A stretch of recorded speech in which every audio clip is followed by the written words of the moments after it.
Meantime, back here in the States, well, it's the summer months, right? Which means perhaps you want to go out and enjoy yourself, which means you're going to rent a property. But before you do so, you should listen up. You see, did you know that when it comes to renting properties, whether it's an Airbnb or a traditional rental, scamming renters happens to be a big thing. So much so that we're going to address it. I'm pleased to say that I'm joined now by Mr. Mark Powell. He is a real estate broker and president-elect of the San Diego Association of Realtors. Mark, truly a pleasure to meet you, sir. Welcome to the show. Thank you for having me, Guy. This is an important topic. And then I got to be honest with you, Mark. Should that happen to me, I don't necessarily know if I will come forward and tell the world that I've been scammed because I'm embarrassed. What are some of the things we should look for if folks are looking to embark on a summer vacation and they will rent a property? There's a few things you need to look for, and I want to explain to the viewers what these scammers do and how they actually do get these listings up. And remember, these scammers work 365 days a year. They don't stop, but they tick it up a little bit in the summer because they know people are going to want to get those vacation rental properties, as you described at the beginning of this segment. So the first thing is they'll put up hijacks listings. They'll actually take a current listing for, let's say, a short-term rental, and they'll completely copy it. They'll clone it, and then they'll send it out as their own, changing their email address and their phone number. So unwittingly, somebody will think this is a legitimate listing, and they'll ask them to put a deposit in. I'll talk a little bit about that later. The other one is a fake listing. This property doesn't even exist. They pull some pictures off the internet, they make up the property, they put their email and their phone number in there, and then once again, the goal is to get money. The goal is to get them to send them money. The third way is a phishing scam, and oftentimes your computer might have some malware or software in there that will identify that you're looking for rental properties. This type of software will then be identified by the scammers. They'll send you an email saying, hey, we're from one of the popular hosting sites for short-term rentals, and unwittingly, you provide all that information. So the whole goal is for them to get you to send them money using these platforms. For example, they can ask you to use Zelle, PayPal, or any of the other ones that are out there, Venmo, to have you send the deposit. Once you send the deposit, guess what? Your money is gone, and good luck trying to recoup it back. Yeah, I noticed you made mention of actually having someone, let's say, taking pictures of a property that doesn't even exist.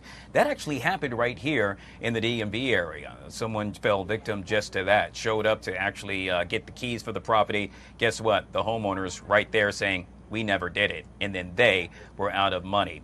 Hey, I want to talk about the whole urgency factor, if you will, and I think that's a key point as well. Those that are looking to scam you will probably say, hey, you got to do so right now. I need that deposit ASAP. Guy, you're absolutely correct.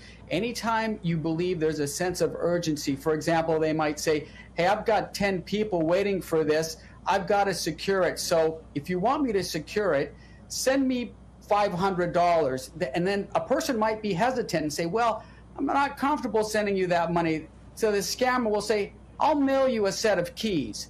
And they overnight a set of keys and say, okay, look, did you get the keys? Yes, I got the keys. Okay, you can go ahead and check the place out on Friday or Saturday, but in order for me to allow you to do that, you have to send me the deposit. Then they show up at the place, and guess what? The keys don't work because they were fake keys to begin with.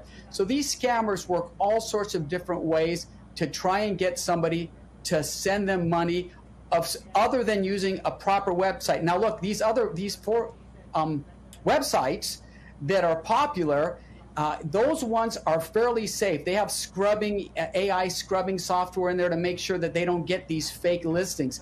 So if you're on one of these websites where you're working to get a vacation rental or another type of rental, you're probably pretty safe. But I have to caution everybody. Make sure that it is the correct website. Triple check that website to make sure that it's not missing an S or something in there, and it's actually a scamming website that they're going to use just to rip you off. Yeah, wow, wise words, Mark. I got to ask you, so if this happens, and we know it happens a lot, and someone is watching right now and it's happened to them, what should they do? Is it just a matter of picking up the telephone and calling police? Is it really hopping on social media and letting the world know so others don't fall victim? What would you suggest, sir? Okay, so the FBI has an internet crime reporting system, and they received last year almost 12,000 internet-related real estate and rental scams. But if you feel that you're being scammed, you can either report to your local law enforcement. Most law enforcement agencies have a cybersecurity unit. You can report it to the DA's office.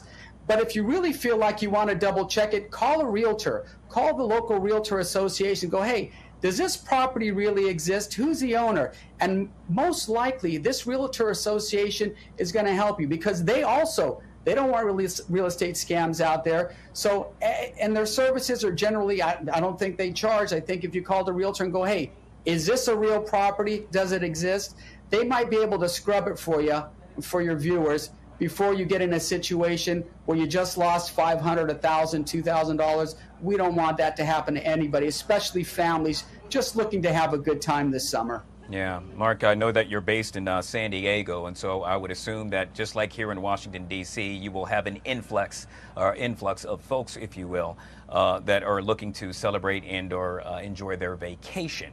With that being said, I know I keep on touching on it, but I really want to make sure that folks understand it's okay if you too fall victim. Is there that whole embarrassment thing that I keep on making mention of? Have you seen that with folks that you've been dealing with that perhaps fell victim to these scammers? Guy, nobody really wants to admit that they got scammed out of $500, especially admitting that to your wife or your husband or your significant other, saying, hey, guess what? I just lost $500. So the reports from the FBI that are about 12,000 claims that they've been scammed, I'm going to suspect that number's a lot higher. And just like with a lot of crimes, Guy, people are just not reporting it, because if you got scammed, how are you going to get your money back? It's gone. So one way not to get scammed is always use a credit card. Do not use one of these online payment systems that I described earlier. Use a credit card. If the legitimate ones will take a credit card, not Zelle or Venmo or PayPal. Wow. Once again, wise words by Mr. Mark Powell, real estate broker and president-elect of the San Diego Association of Realtors. Hey, Mark, folks want to find out more information about you. How would one go about to do so? Oh, they could just look me up at sdar.com or on my website at discoverypropertygroup.com. All right, easy as 1, 2, 3. You are about to be bombarded by a lot of emails, sir. I got to tell you, this is a major deal, and we thank you so much for coming on the Live Zone to make sure we address it. Good to see you, sir. Thank you very much, Guy. Thank you very much. All right, one of the many things we are covering throughout the afternoon right here on the Live Zone.